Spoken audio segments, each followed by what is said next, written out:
Sejam todos bem-vindos. Estamos aí para a gravação de mais um podcast que traz um assunto bastante interessante e de extrema importância para a comunidade acadêmica e a sociedade em geral, né? O Unisalesiano está completando 20 anos de criação, este ano, né? 20 anos de criação do Centro Universitário Católico Salesiano Auxílio, o Unisalesiano, presente aqui na comunidade de Araçatuba e Lins. Estamos também realizando aqui esse Congresso Internacional de Tecnologia na Educação, onde gravamos todos os nossos podcasts e disponibilizamos para a comunidade acadêmica. E, logicamente, que isso vai para mais de 130 países, né? E no Brasil todo. Então, esse assunto que gravaremos hoje provavelmente ficará disponível aí para toda a comunidade. Vou aqui me referenciar ao pedido do excelentíssimo senhor juiz de direito, né, Antônio Fernando Sanches Batagelo, juiz eleitoral, e só referenciar alguns tópicos aqui. O tema dessa nossa gravação será a representatividade política no Brasil. O objetivo é fortalecer o senso de cidadania e consciência política entre estudantes universitários e, logicamente, para toda a comunidade de Araçatuba, né, e do Brasil. Escolhemos o Unisalesiano para essa iniciativa por reconhecermos a excelência de sua instituição e a relevância de seu papel na formação de futuros líderes e cidadãos. Acreditamos que a palestra seria um valioso complemento ao currículo, além de ser um evento de grande interesse para toda a comunidade acadêmica. Não só isso, né? Para toda a população em geral. Quem assina, então, é o doutor Antônio Fernando Sanches Batagelo, juiz eleitoral. E passa, sim, uma apresentação aqui formal da minha colega, né, doutora Cibele Rodrigues, na frente aí da coordenação do curso de Direito do Unisalesiano. Bom dia, seja bem-vinda. E também dia, aí, doutora Cibele. Presente aqui a doutora também, né, Fabiana Camargo Oliveira Silva, chefe do cartório eleitoral, mentora em liderança e comunicação, ex-advogada trabalhista, especialista em direito e processo do trabalho pela Universidade Mackenzie, servidora pública federal desde 2006 no Tribunal Regional Eleitoral de São Paulo, especialista em direito constitucional e direito administrativo, membro do Grupo de Trabalho, Inovação e Segurança Jurídica no setor público. É focada em transformação de pessoas e gestão estratégica. E dedica a carreira à saúde mental, liderança humanizada e comunicação assertiva e aos direitos das mulheres. Foi por esse motivo também que convidamos aqui a professora doutora Cibele, né, para estar aqui com a Fabiana, que é um assunto bastante interessante aí. E assim, passamos aí a essa discussão desse assunto para a professora Cibele.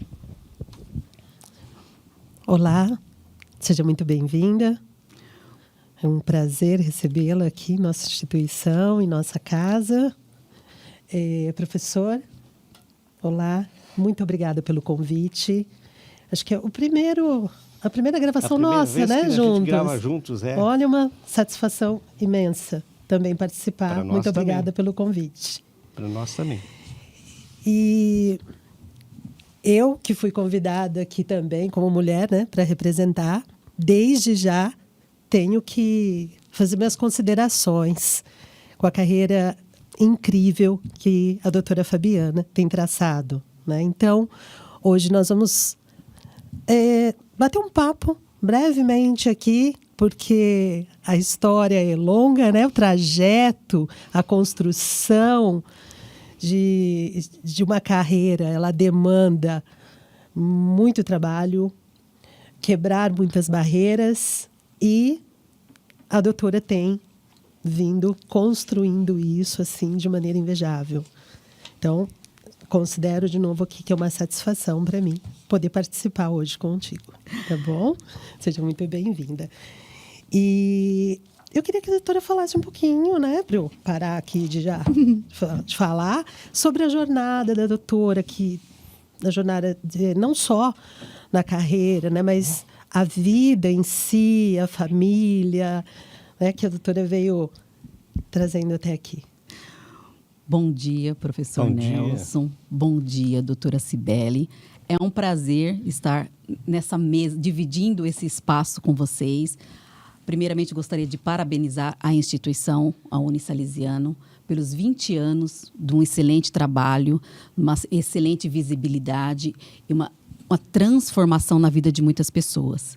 Em nome da Justiça Eleitoral, em nome do Dr. Antônio Fernando Batagello, eu agradeço a oportunidade de estarmos aqui falando a respeito de um assunto tão impactante, tão importante e de transformação.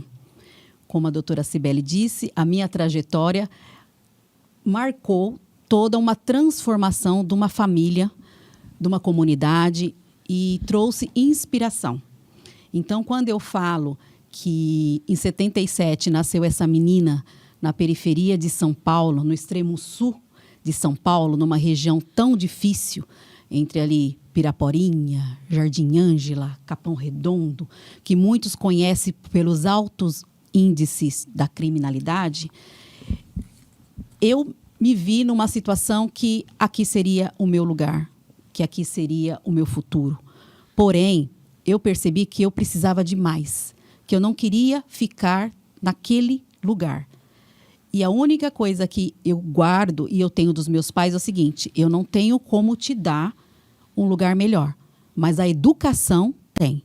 Mesmo meu pai não tendo estudo, sendo uma formação técnica, porque o patrão dele pagou, a minha mãe sendo uma dona de casa, a fala era única: vocês precisam estudar. Nós éramos em 4, eu a mais velha. E eu falei, eu vou estudar. Só que a gente vê que nas comunidades, nos bairros mais distantes, nós temos ainda muitas outras barreiras. A educação não é de qualidade, o serviço social também não. As dificuldades, as barreiras se multiplicam.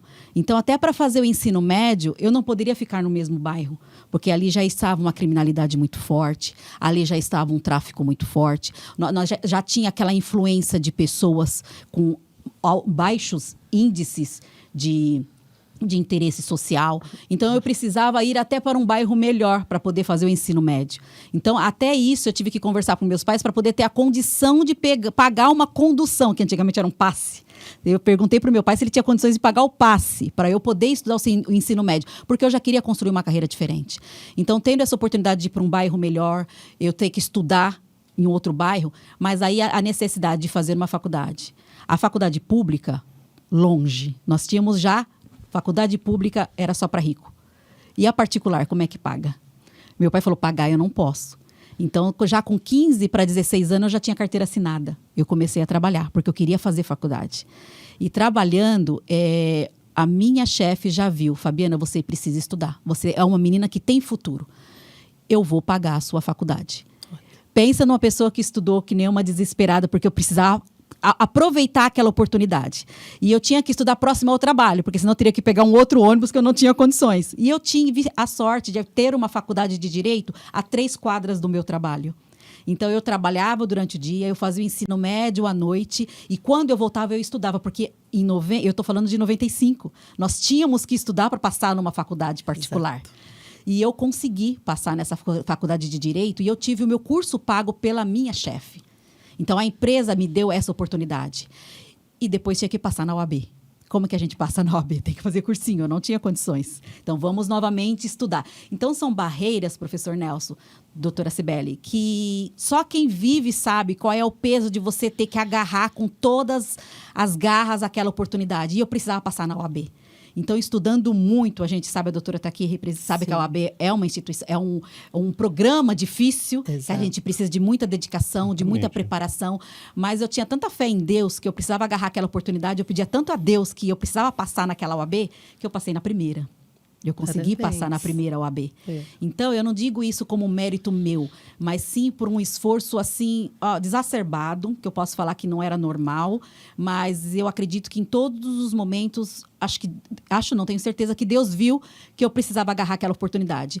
E eu consegui, e fui puxando meus irmãos. E fui puxando que todos também começaram a estudar. E depois eu comecei a advogar. Depois eu passei num concurso público. Cheguei até Araçatuba em 2006. Comecei a desenvolver um trabalho. Em 2012, eu comecei já a ficar liderando as eleições. E em 2019, formalmente, eu assumi a chefia do cartório eleitoral. E nesse período eu consegui fazer uma pós-graduação, eu consegui advogar, eu consegui representar boas empresas. E na própria instituição a gente conseguiu alcançar os nossos espaços. Então eu participo de muitos eventos em nome da Justiça Eleitoral. Sou convidada e requisitada para trabalhar diretamente na sede. Fui convocada também para participar de podcast na sede. Projetos, a gente acompanha. O professor Nelson, como a instituição, sempre está presente nas nossas eleições, acompanhando todo esse trabalho que a gente vem fazendo. Porém, o que eu digo são barreiras, são oportunidades, é furar a bolha, é não desistir. São vários fenômenos e camadas que a gente precisa não se acomodar e ver que a gente tem condições, às vezes com mais dificuldades, mas a gente tem condições de galgar os nossos sonhos. Essa é uma grande oportunidade, é um recado bastante, né, interessante para que os nossos alunos aí. Não existe barreira para quem quer concretizar um sonho, né, de ter um curso superior. O curso superior para você foi muito importante. Está tudo aí. E eu acho que para todos os jovens o curso superior é fundamental, né? E nós precisamos impregnar isso, né, em toda a coletividade. Não só para os nossos acadêmicos que estão aqui, mas na sociedade, pelo menos no nosso município onde a gente vive e onde a gente tenta, né, trazer todos esse público para que se concretize um sonho de uma vida melhor também, não é isso? Profissionalmente, né? E a valorização, né, de cada oportunidade.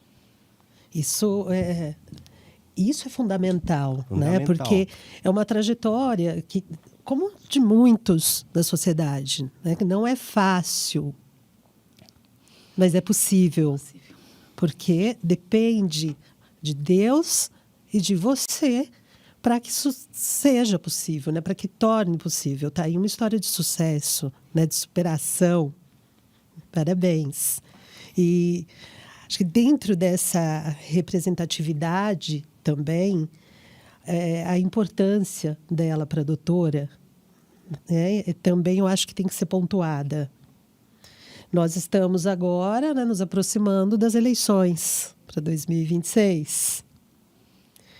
Então, em uma época que nós falamos assim, que o jovem talvez esteja tão cético, né, em relação a essas eleições, o que a doutora considera como ponto positivo? Por que é crucial a participação?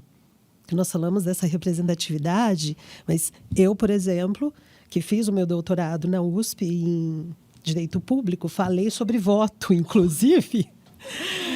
E hoje, então, esse convite para mim foi assim, sabe, furar também a bolha. Perfeito. Eu, acima de tudo, falo sobre consciência, né, na hora de votar. Mas vamos lá, como que a doutora segue aqui com uma mensagem para esses jovens? Doutora Cibele, esse é o assunto crucial dos dias de hoje. Estávamos conversando até antes de iniciar o podcast com o professor Nelson. Os gestores, a liderança de hoje, quem está à frente das instituições, das empresas, nós estamos deixando esse legado. Está chegando a hora da aposentadoria, de dedicarmos a outras questões. E a geração Z, ela não quer mais essa responsabilidade. Ela quer mais a qualidade de vida. Ela está focando em outros aspectos, de fazer uma multiplicidade de tarefas que deixe espaço para tudo ao mesmo tempo e para nada. Sem essa responsabilidade. Então, nós estamos num vale muito grande de projetar novos gestores. Essa sucessão está difícil. E quando a gente traz isso para o lado da política, os jovens não têm interesse, porque a política é chata. É uma coisa muito distante. Uhum. Eles não veem resultados, eles veem problemas sem resultados. E isso faz com que esses jovens se afastem do interesse político. A semana passada, nós tivemos a oportunidade de estar numa instituição falando justamente do poder do voto. E a gente utilizou uma linguagem muito simples. Nós trouxemos o poder do voto para dentro da Netflix. como se fosse uma série. Nós falamos que a política, o jovem já está dentro e não sabe. Quando ele compra um açaí, ele escolhe o melhor preço, onde tem os melhores produtos, onde ele consegue pagar. Ali, ele está discutindo taxa, imposto e preço. É política. Quando o Wi-Fi dele não funciona, quando ele não consegue baixar o Stories ou dar aquela oscilação quando ele quer gravar o videozinho do TikTok, ali é política pública a respeito das regras, da regulamentação. Então, até o TikTok ali, funcionou, isso aqui não está funcionando, a internet está uma porcaria, eu vou reclamar. Ele está dentro da política, no aspecto simples dele. Quando ele precisa ir à escola e não tem uma merenda, não tem uma alimentação, os cadernos não chegaram, o livro não chegou, não tem professor, são políticas públicas que estão afetando a sua educação. Perfeito. Então, eu trouxe isso para eles refletirem que eles estão, sem querer, participando de uma série da Netflix. E, na verdade, eles são os protagonistas. E, como protagonistas, eles precisam decidir, participar do roteiro. Então, o voto é como se eles estivessem elegendo quem é o diretor. Com quem eu vou falar? Porque ele precisa melhorar essa série. Mesma coisa, a gente transforma isso na urna. Então, a partir do momento que a gente não tenha qualidade no ensino, não tem uma saúde adequada, não tem uma política pública. Porque esses jovens, eles vão precisar de uma política pública de primeiro emprego, porque eles vão ser recém-formados. Eles vão precisar de uma política pública de oportunidades na saúde, ou no trabalho, ou na educação, porque eles vão precisar comprar a sua primeira casa. Eles vão precisar de direitos civis, porque eles precisam exercer com liberdade o que eles foram preparados. Então, indiretamente, eles já estão absorvidos pela política. Então, eu falo que o voto, eles não podem encarar como uma obrigatoriedade, mas sim como um direito. Exatamente. Como se fosse, na analogia com a série do Netflix, eu vou decidir quem vai ser o diretor dessa série. Vamos melhorar essa série. Transformando para a vida em sociedade, eu vou lá na urna colocar o voto, porque eu pesquisei, a conscientização, exatamente, o conhecimento. Então, se eu vou decidir quem vai ser o diretor da minha série, eu preciso saber se ele é bom. Exatamente. Então, se eu estou na rede social, eu vou consultar para ver se a política dele, os programas dele, o que ele oferece vai atender às minhas necessidades. Porque são pontos de vista diferentes para o professor. Não é isso, doutora? Exatamente. Eu preciso saber se vai chegar, se o que eu preciso trazer representantes para entender, para estar no poder de decisão, no centro de decisão e saber quais são as minhas dores. Exatamente, né? É isso mesmo. Isso muda toda, né? É a mudança da minha vida e da coletividade, né? Isso é a representatividade de cada um. Você fala também, né, a inserção um ponto que você tocou é que com 15 anos você tinha uma carteira de trabalho assinada. Eu também tinha carteira de trabalho de menor. Existia isso, hoje não pode mais, né? Então vem tendo uma mudança muito grande aí quanto à questão dos nossos jovens. Aí você fala também da inserção da mulher, né? Hoje a gente vê que a mulher está no comando de muitas atividades dentro de um país. E também você fala da mulher negra. Existe essa barreira ainda, Fabiana? Professor, quando a gente vamos desmistificando ou vamos colocando as camadas, as coisas ficam um pouquinho mais complicadas. As mulheres hoje são 51% da população brasileira. Sim. 53% do eleitorado.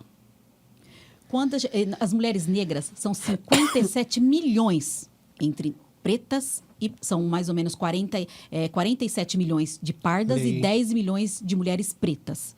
Isso representa 28% da população.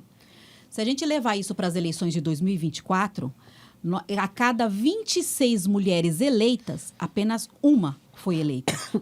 E, além disso, se a gente trouxer isso para as mulheres negras, as barreiras, as mulheres em si já têm a dupla jornada. Quando a gente fala de mulheres negras, a gente tem a tripla jornada. Porque, além de enfrentar o machismo, as mulheres negras ainda enfrentam o racismo. E o machismo com o racismo se retroalimentam.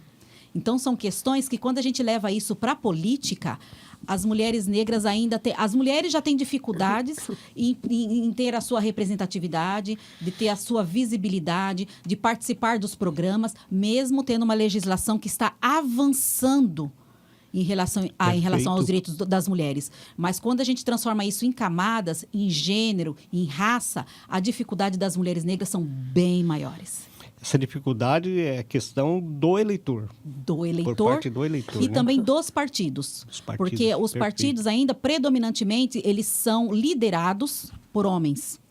E além de ser liderados por homens, quando falam em política, eles desenvolvem um estereótipo para as mulheres de cuidado. Só aparece a mulher lá como uma mãe, como ela cuidando. Então, esse estereótipo, ela só cuida. Então, é essa parte social que ela só pode fazer. Nunca aparece uma mulher num cargo, numa liderança. E a mulher, quando ela alcança essa liderança, ela se arma de uma armadura masculina para poder competir com os seus pares ou demonstrar uma agressividade, uma postura que muitas vezes ela não precisaria levar, porque ela consegue mostrar uma competência, condições de exercer esse cargo político com leveza, com suavidade, com a feminilidade que é da mulher, sem essa armadura machista e masculina. Muito bem. Então, nós falamos de um impacto, né, positivo na participação das mulheres. Verdade. Nós aumentamos em números, mas ainda temos, a subrepresentação ainda persiste e precisamos melhorar muito esses números. Para tentar, doutora, corrigir um pouco da desigualdade, né, no Brasil, nós temos as ações afirmativas também, né, que eu acho que vale a pena nós debatermos também essa questão, né, de questão de gênero, por exemplo. Como que funcionam essas práticas? Qual que é a efetividade? Doutora Cibele, fazendo assim uma evolução legislativa, em 32 nós tivemos o Código Eleitoral. Sim. Mulheres começaram a votar, mas o voto era facultativo, só poderia votar as mulheres alfabetizadas e assalariadas. Então, ali nós já excluímos as mulheres negras, porque eram praticamente 100% analfabetas. Em 65, o voto tornou-se obrigatório, as mulheres começaram a votar. A legislação, ela vem aumentando os direitos, evoluindo nesse sentido. Então, hoje, os partidos eles têm a obrigação de ter a participação de mulheres. A evolução legislativa é, no mínimo, 30% de candidaturas femininas. Femininas porque é 30 de um gênero e 70 do outro. Mas a gente já nos acomodamos com o 30 porque ficou o 30 para as mulheres. Mas não deveria ser, poderia ser o 70. Isso, exatamente. Mas tudo bem, vamos trabalhar nesse 30. Porém, essa representatividade, ela se tornou formal.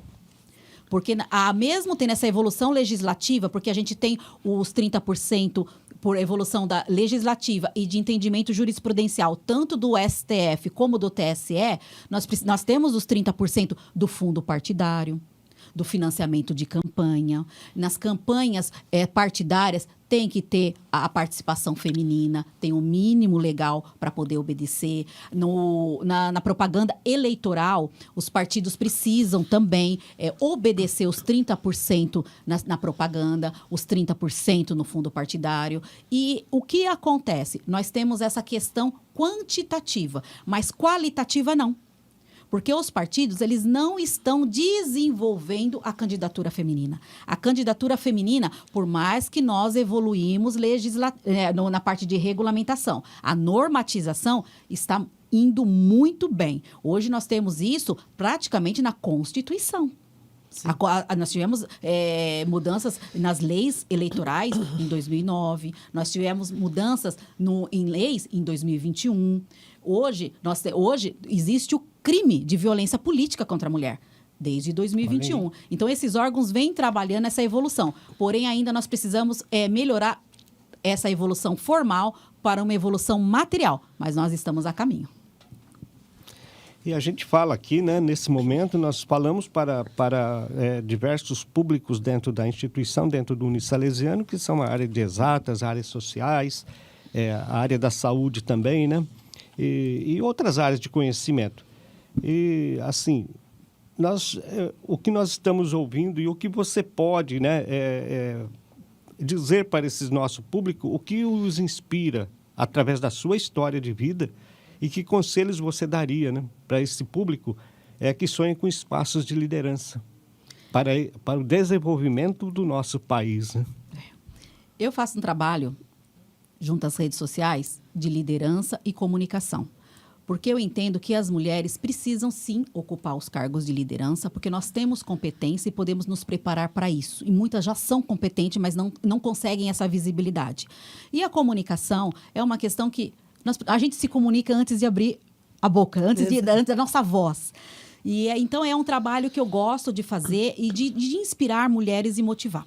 Quando a gente traz isso para o lado político, ou para altos cargos, ou para incentivar os jovens, a gente precisa lembrar o seguinte: a sociedade a todo momento vai nos privar, ou vai nos criticar, ou vai nos colocar tantas barreiras para conseguir. Então, primeira coisa é você ter em mente que você é capaz, que você pode ocupar, que você pode se preparar, que você tem direito. Porque muitas pessoas têm autoestima, principalmente jovens, têm autoestima tão baixa que eles não entendem que eles podem ocupar, que eles podem ser, que eles podem ter, que eles podem conseguir. Então, esse trabalho é interno de dentro para fora, para que eles possam trabalhar. E outra coisa, estudar.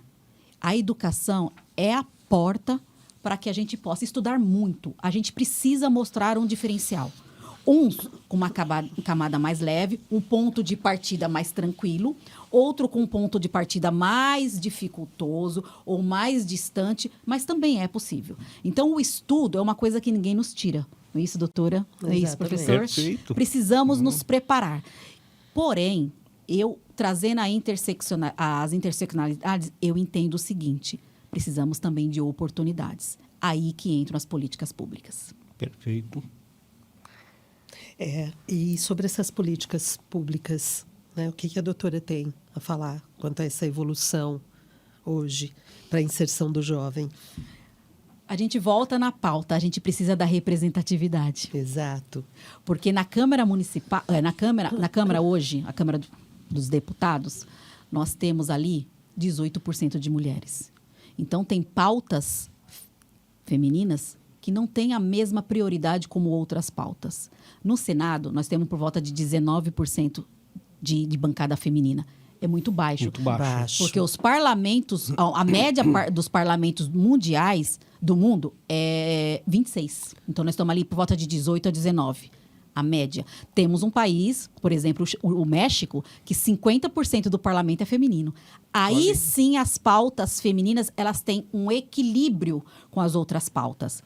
Para ter uma ideia, nas eleições de 2024, nós temos por volta de 5.500 municípios. Somente 728 prefeitas foram eleitas.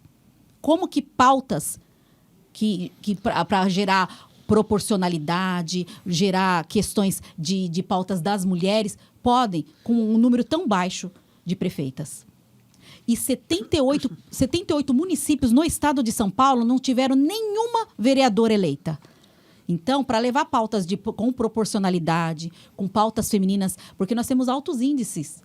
Nós somos o segundo país com o maior número de gravidez precoce. Nós somos o quarto país de casamento infantil. Nós somos o quinto país em violência contra a mulher. Nós somos o 7º país em caso de crime de feminicídio. Então, até quando a gente precisa aumentar esses índices maus para que a gente possa acordar e usar o nosso voto para eleger representantes de verdade para mudar esse panorama? Então, eu mostro que eles precisam refletir, eles precisam buscar movimentos, eles precisam buscar as redes sociais para se informar e ter o voto consciente. E em relação às mulheres, doutora, como que a senhora, como especialista em direito eleitoral, como que a senhora, vamos dizer assim, avalia a propaganda, por exemplo, né, para capacitação, para que a mulher se sinta capacitada, né, para poder assumir essas pautas, para poder ocupar... Se existe uma forma, né, de incentivar o público feminino a se engajar nesse movimento, né? É uma pergunta muito interessante, é uma pergunta que eu digo que a resposta é construtiva. Primeiramente, a gente precisa que os partidos políticos, os representantes dos partidos políticos, eles entendam a necessidade de investir nas candidaturas femininas. As candidaturas femininas, elas têm que parar de simplesmente obedecer e cumprir cotas de gênero. Exato. E de candidaturas laranjas, porque nós temos números, nós temos índices, temos processos que ela se candidatou, mas ela não fez a propaganda eleitoral. Ela não teve gastos em relação aos homens. Teve candidatas que não teve nenhum voto, nem ela mesma votou nela. Aí a gente entra em contato com essa pessoa, ela nem sabia que ela estava sendo candidata. Isso é muito sério, né? Isso é muito sério. Muito sério. Tanto que o TSE, através da súmula 73, já se manifestou. Muito sério. Hoje, isso é assunto que muitas pessoas eleitas tiveram a diplomação cassada. Mas não existe penalidade para o partido quanto a isso, né? Tem, desde que comprovado, lógico, desde né? comprovado, responde processo, tudo de acordo com... Cai todo mundo. A retotalização de votos, e se isso ficar comprovado através da AIGE, que é a ação de impugnação, tem um prejuízo muito grande para o partido, para os envolvidos, até aqueles que indiretamente foram favorecidos, todos eles vão sofrer penalidade. Porém, quando a gente volta na representatividade das mulheres e dos partidos, a gente precisa que os partidos, além de incentivar a participação efetiva das mulheres, que eles também desenvolvam a capacidade dela. Então, eles precisam oferecer cursos de liderança, cursos de oratória, cursos de marketing político, porque os homens, quando são candidatos, eles têm toda essa preparação. As mulheres não. Então, os partidos precisam preparar. E quando a gente trata da parte de financeira, o fundo partidário e o financiamento de campanha, que a gente chama de FEFEC, precisa efetivamente chegar na campanha dessas mulheres. E o horário eleitoral, ela precisa ser utilizado não para mostrar aquela parte de cuidado, e sim mostrar a capacidade, a competência e o programa que ela está oferecendo. Porque muitas mulheres, elas são candidatas, mas elas aparecem numa pauta tão abrangente que ela não consegue mostrar para que veio. Será que isso está longe? Doutora, eu acredito que nós estamos crescendo bastante. A bancada feminina, ela cresceu. A gente não pode. Mas a conscientização do partido político para isso, né, para a inserção das mulheres, ainda me parece tímida. Bastante, não é? Verdade. Resistente. Para não dizer resistente. A gente fala assim, exatamente. Uma coisa assim tímida, ele está indo a passos pequenos, devagar. Para não dizer resistente, Mas é exatamente isso. Porque eles não querem identificar a mulher que tem condições de competitividade. Eles querem cumprir a cota e continuar a trabalhar nos mesmos. Que para eles já são fortes e já são está mais fácil, e eles já têm essa preparação. O tempo, e para as mulheres, eles têm que preparar também um ambiente seguro. As mulheres também precisam ser seguras, porque tanto que virou crime. Nós temos isso já na própria Constituição. É crime político contra as mulheres. E isso está muito forte. Nas eleições de 2022, 2024, muitas mulheres sofreram esse assédio, essa violência. Por quê? Os partidos não têm essa preocupação de um ambiente partidário seguro. Então, fica essa reflexão que as mulheres precisam também, os partidos precisam oferecer esse ambiente mais seguro. E os representantes dos partidos precisam mudar essa estrutura e essa consciência dos seus pares. As mulheres precisam chegar chegando. Para poder ocupar os seus espaços, elas precisam ter essa transformação na estrutura, porque senão, nenhuma política pública vai para frente. Perfeito. Bom, você, Fabiana, já deu assim um bom recado para as mulheres aí, né? Agora, gostaria que você deixasse, já estamos nos aproximando das eleições do ano que vem, 2026, né? Que deixasse um recado para os jovens que principalmente se engajassem no processo eleitoral também, né? E conscientizasse o seu voto. Isso é muito importante para todo o país. Professor Nelson, o voto é uma preocupação da justiça eleitoral, o voto consciente, que Perfeito. Os jovens se aproximem da justiça eleitoral. Nós temos os canais que eles podem verificar os fake news, porque hoje muitos deles se alimentam de mensagens do WhatsApp, mas não têm coragem de abrir o site do TSE, o site do TRE, e se informar se aquilo é verdade ou se é um boato. ou ouve algum assunto, não tem coragem de entrar num site oficial e se informar como é que funciona essa questão. Exato. Então, a primeira coisa, informação, mas informação segura, com base nos órgãos oficiais. Então, ao mesmo tempo que eles ficam ali à vontade nas redes sociais e se engajem em redes de apoio, procurem se informar e se inspirar em movimentos da comunidade, em sociedades, formam um grupo de interesses, não importa se eles têm viés da direita, viés da esquerda, vivemos num país democrático, um viés mais centralizado, mas todos têm a sua política, a sua intenção, as suas requisições, os seus desejos e anseios. Então, procure a informação, fujam dos fake news, e nós temos também no site o TSE Mulheres, que nós temos toda essa estatística, é só procurar ali no Google, TSE Mulheres. Nós temos todas as estatísticas de como anda a representatividade feminina no Brasil. Nós temos todos os índices até do mundo, de vários países. Podemos fazer essa comparação e podemos sentir o quanto e quando nós estamos evoluindo nesse sentido. Então, os jovens é a informação, é a educação e o voto consciente. Movimente-se. É esse o recado que eu passo para os jovens. Movimente-se, procure a informação. Muito bem. Excelente, né? Vou deixar aqui para a professora Cibele aí, finalizando, né? Esse nosso bate-papo aí para uma... Difícil finalizar, né? É difícil finalizar, mas nós temos tempo. Mas a doutora tem capacidade para isso. Doutora, qual que é a sua visão em relação ao futuro da política brasileira? Nós estamos caminhando e progredindo, mas eu sou muito segura que precisamos melhorar muito. Então, nesse sentido, eu não sei se já nas eleições de 2026 a gente vai ter mudanças. Porém, eu acredito no potencial dos jovens.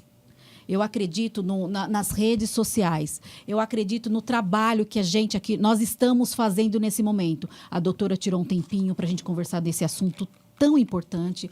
O professor Nelson tirou um tempinho para a gente conversar desse assunto que envolve todo o futuro da nossa sociedade. E a Justiça Eleitoral está aqui para poder passar para esses jovens que nós estamos abrindo caminho.